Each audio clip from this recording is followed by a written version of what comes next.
guys, welcome to TJ's Kitchen. For today's video, I'm going to show you guys how to make this chocolate border cake. Let's get started.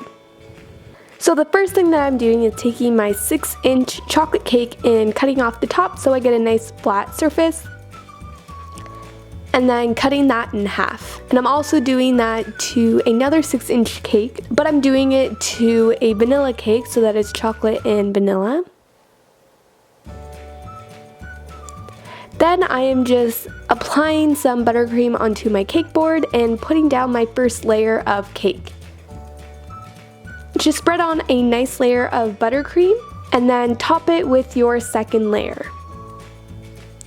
Also, just use your fingers to try to push it so that it is right on top of each other and it's not slanted.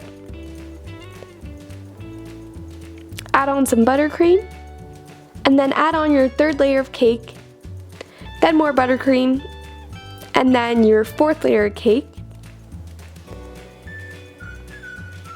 After you add on your fourth layer of cake, you're just going to add a thin layer of buttercream all around the cake, which is your crumb coat. This just catches any crumbs, so when you do your final layer of buttercream, you don't get any crumbs on the outside.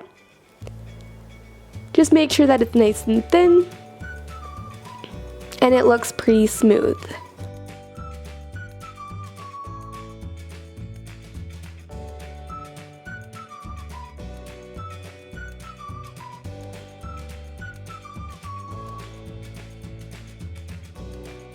While my crumb coat is in the fridge, what I'm going to be doing is taking some parchment paper and wrapping it around my 6-inch cake pan so that you can mark off how round your cake is.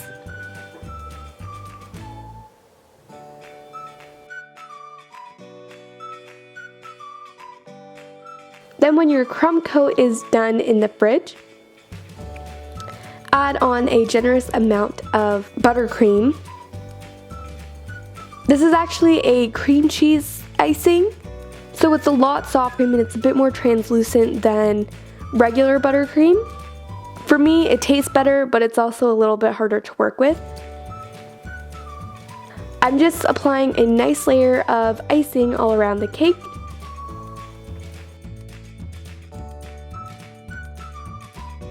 And then taking my bench scraper and scraping off most of it so that you get a nice smooth surface.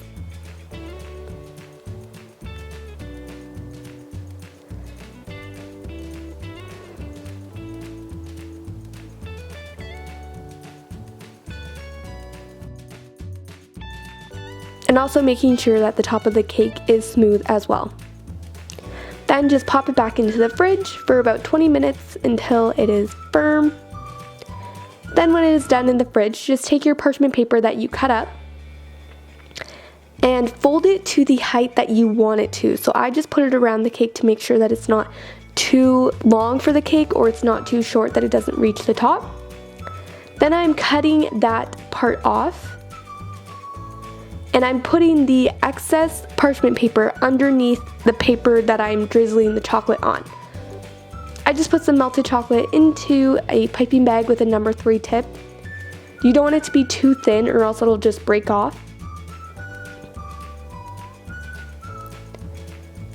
And lift it off of the excess parchment paper so you get really nice clean edges. And let that cool, not until it's fully hardened. You want it to be almost hardened. If it is too hard, then it'll crack when you try to fold it.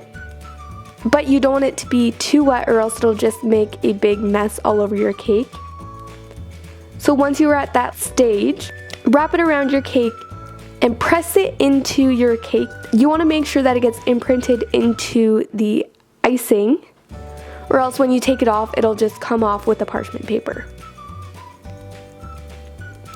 Just wait about 5 minutes to make sure that it's fully hardened onto the cake and then peel it off. My parchment paper was a little bit short, so what I did was I just took the excess pieces and put it onto the blank space of the cake. And then I just topped it up with some fresh berries, and that is it. I hope you guys enjoyed this video. If you did, then give it a thumbs up and subscribe to TJ's Kitchen. I will see you guys in my next video. Thanks for watching. Bye!